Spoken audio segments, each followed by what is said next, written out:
Good morning everyone. आज का हमारा विषय है अपठित काव्यांश। तो आपको मैंने आखिरी कक्षा में पढ़ाया था अपठित गद्यांश। अपठित गद्यांश यानी एक पैराग्राफ जो पहले पढ़ा नहीं गया हो, इसी तरह यह अपठित काव्यांश है जिस कविता को, जिस काव्य को या जिस पद को पढ़ा नहीं गया है पहले, उसमें से दिए गए जो प्रश्न हैं उनका उत्तर देना, उसके क्या नियम होते हैं, उसे कैसे लिखा जाता है, इस विषय पर आज हम चर्चा करेंगे और इसे समझने का प्रयास करेंगे। सबसे पहले हम अपठित काव्यांश को समझते हैं। अपठित काव्यांश यानी किसी कविता का अंश होता है। किसी भी कविता का एक अंश उठाकर, एक छोटा सा पद उठाकर, किसी भी पुस्तक से हो सकता है, किसी अखबार से हो सकता है, कहीं से भी छात्रों के समक्ष वो रख दिया जाता है जिसे छात्रों ने पहले नहीं पढ़ा होता है। उसका उद्देश्य होता है, उन पंक्तियों का कोई भाव होता है, अर्थ होता है, उसे समझना होता है।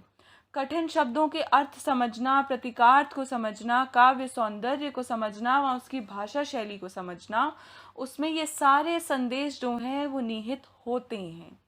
तो विद्यार्थियों की योग्यता को, उसकी उनकी मानसिक क्षमता को बढ़ाने के लिए शिक्षा की समझ व कविताओं की जांच परख और किस प्रकार कोई कविता लिखी जाती है, उसका भाव कैसे समझा जाता है, उसके अर्थ को समझना, उसके शब्दों को समझना, ये सभी जो हैं अपठित काव्यांश के एक उद्देश्य हैं।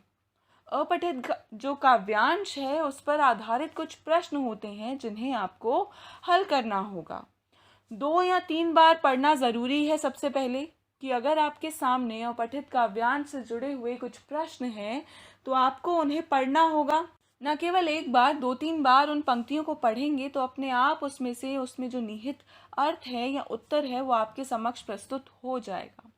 इसी के साथ उसकी भाषा पर अच्छी पकड़ होना यह आसान बात नहीं होती है। जो गद्यांश की तुलना में काव्यांश को समझना छात्रों के लिए कठिन होता है, उसमें प्रतीकों का प्रयोग और अर्थ जो है वो कठिन होते हैं। तो अगर विद्यार्थी अभ्यास करे, निरंतर काव्यों को या कविताओं को पढ़ता रहे, तो वो समझने की चेष्टा करेगा, वो समझ पाएगा कि उसमें क्या अर्थ है, किस चीज़ पर फोकस किया जा रहा है, किस पर आधारित है वह। अपठित जो काव्यांश है उसे हल करने के या उसके प्रश्नों के उत्तर देने के लिए मुख्य बातें कुछ इस प्रकार हैं जिन्हें ध्यान में रखना चाहिए। जैसे काव्यांश को 2-3 बार ध्यानपूर्वक पढ़ना है, उसके अर्थ एवं मूल भाव को समझना है। कठिन शब्दों या अंशों को रेखांकित करना है। आपको काव्यांश को सबसे पहले 2-3 बार पढ़ना है, उसको समझने का प्रयास करना है कि किस विषय पर बातचीत हो रही है, उसके अंशों को समझिए, उसके शब्दों को पकड़ने की कोशिश कीजिए कि कवि क्या कहना चाहता होगा।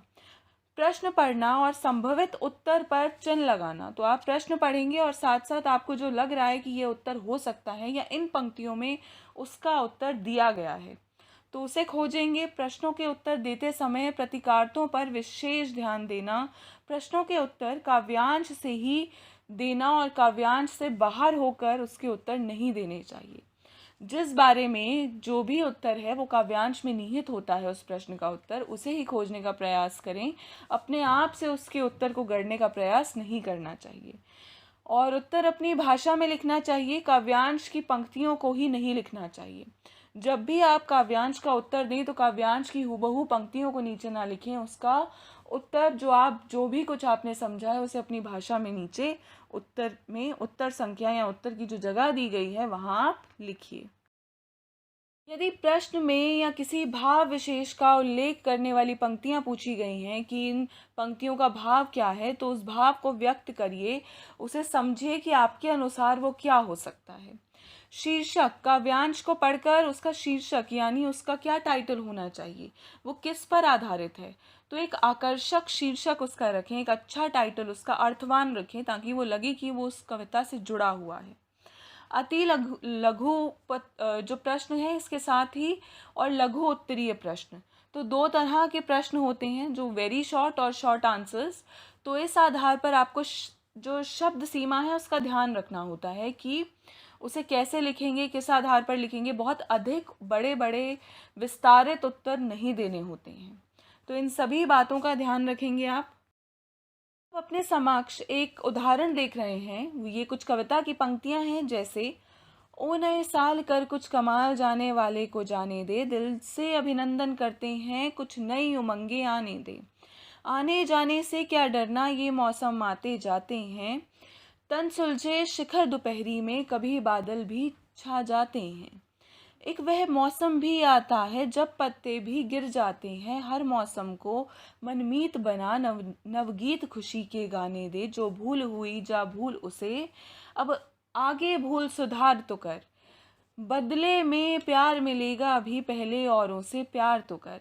इस तरह से ये कुछ पंक्तियाँ दी गई हैं, तो आप इन्हें समझने का प्रयास करेंगे। ये किस पर आधारित है, क्या कहना चाहता है कवि, इन्हें समझना है हमें। पंक्तियों को हमने पढ़ा, उस काव्यांश पर आधारित आपसे शीर्षक पूछा गया है। तो काव्यांश का शीर्षक लिखिए। तो काव्यांश का शीर्षक है नए साल का अभिनंदन। नया साल आ रहा है, तरह तरह की सिचुएशंस उसमें आएंगी और हर तरह से कुछ ना कुछ घटेगा हमारे जीवन में, मौसम बदलेंगे, तो उसका वर्णन किया गया है। वह ज़मीं ज़रा तैयार तो कर, पंक्ति में निहित अलंकार का नाम बताइए। तो अलंकार अनुप्रास है, क्योंकि ज़मी और ज़रा जो तैयार तो कर, यानी ज़मी और ज़रा ज कॉमन है दोनों में। तो जब एक ही शब्द दो शब्दों में लगातार आ रहा हो तो वहाँ अनुप्रास अलंकार होता है। कवि नए साल से क्या अपेक्षा रखता है? कवि नए साल से यह अपेक्षा रखता है कि वह कुछ विशेष करे और सबके लिए नई जो उमंगे हैं वो लेकर आए। तो नई उमंगे लेकर आए, तरह तरह से बदलाव आएंगे, उन्हें अपनाएं और उसी तरह से व्यवहार करें। तो आज हमने अपठित काव्यांश को समझा। तो इस तरह आपको परीक्षा में जब भी अपठित काव्यांश आए तो आपको उसे ध्यान से पढ़ना है। 2-3 बार पढ़िए, उसके प्रश्नों को देखिए, पंक्तियों को सुलझाने का प्रयास कीजिए और उत्तर दीजिए। इसी के साथ आपको एक असाइनमेंट मिलेगा जो आपको कंप्लीट करना है और समय पर सबमिट करना है। धन्यवाद।